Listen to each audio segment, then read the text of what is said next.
झाला हा आहे ना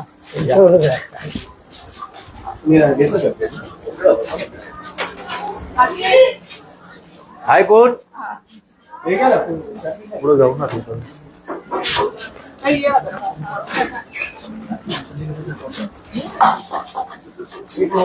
आता येणाऱ्या निवडणूक मध्ये एक संधी राज ठाकरे साहेबांना द्या. मराठी माणसांसाठी लढणारे एकमेव व्यक्ती. बरोबर आहे. आपण हे बघताय ना टीव्ही मध्ये.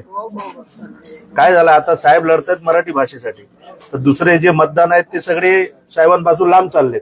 तर मराठी माणसांनी आता ठामपणे उभं राहायला पाहिजे असं मला वाटतंय. या गुजराती माणसांना असं वाटतंय. बरोबर आहे ना. ज्याला राज ठाकरे करतात, ज्याला मराठी भाषेवर प्रेम आहे, ते सांगणार या महाराष्ट्रात पहिली भाषा मराठी. आता मराठीसाठी सन्माननीय राजसाहेब ठाकरे लढतायत.